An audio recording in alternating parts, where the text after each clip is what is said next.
Hello, Dr. Miller. Welcome to the Ask MomRN Show. Hey, thank you so much for having me. Well, we appreciate you being with us. Dr. Miller, would you tell us what makes Halloween so scary for our kids' teeth? Well, Tamara, I'm sure with your followers, there's a lot of questions that we want to learn about Halloween, a lot of answers. And some of those scary elements are that there over $9 billion is spent in treats during the Halloween season. Wow. So that we're talking some serious money there. And there are 41 million trick-or-treating kids out there that's going to be knocking on your door, not all 41 million of them, but a whole lot of them over the Halloween weekend. Yes. So what are some of the worst treats that we need to be aware of that can cause tooth decay? Well, Tamara, that's a great question, and I'm here as the president of the American Academy of Pediatric Dentistry, and we really want to remind parents that there are more dental-friendly treats and more dental-unfriendly treats.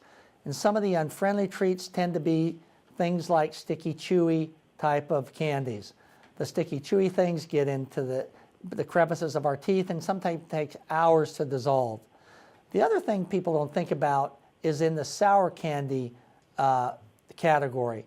Not only are we dealing with the sugary, sticky element, but we also now have the sour part of that candy, and that's very acidic and can dissolve and damage the tooth surface. So those are two examples of not so friendly dental treats. Well, Dr. Miller, sometimes we try to choose healthier options, but you say that there can be some tricky treats out there amongst those healthy options, and we need to be aware of those. Can you tell us a little bit about that? You bet, Tamara.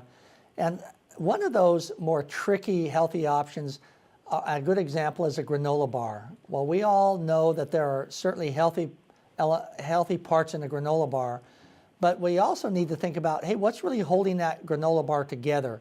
And that is primarily honey. And honey is one of those sticky, sugary substances again. So that's the downside to more of a granola bar. So when it comes to more favorable dental treats, we want to look at things like chocolate, believe it or not.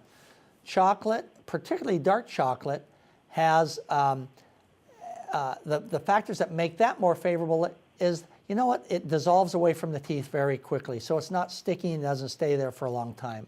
We also know that chocolate has some products in it that are actually cavity fighting. So that is, one of the more favorable ones, and quite honestly is the most common type of treat that's purchased in the U.S. today. Other types of things are sugar-free gums, sugar-free candies, and then you maybe want to think outside the box and think about, what about some non-food products? What could those be? That could be like stickers, glow sticks, things like that that would be a treat for that child. Well, that's certainly good news for those of us who are chocolate lovers to hear that about chocolate. So that's great.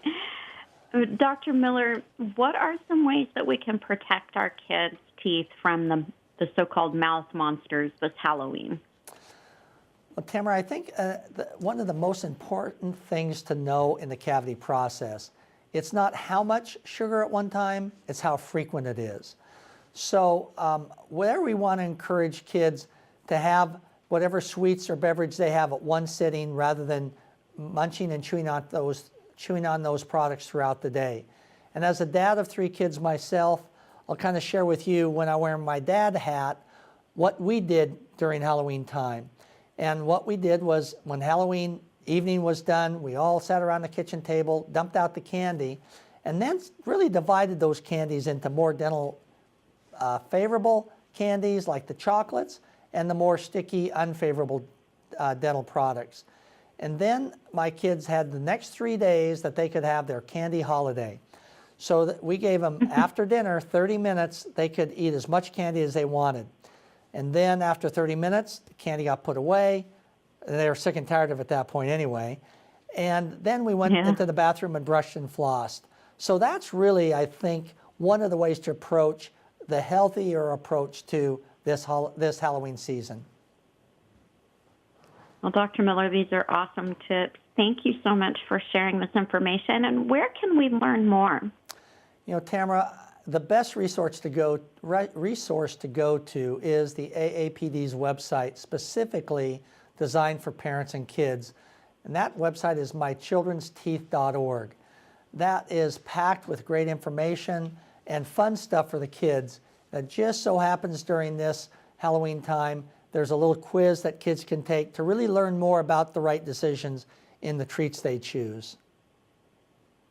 Well, many of these tips we can use throughout the whole year to keep our kids' teeth That's exactly right. the healthiest that they can be. Right. Well, Dr. Miller, thank you again for joining us. Hey, Tamara, thank you so much for the opportunity.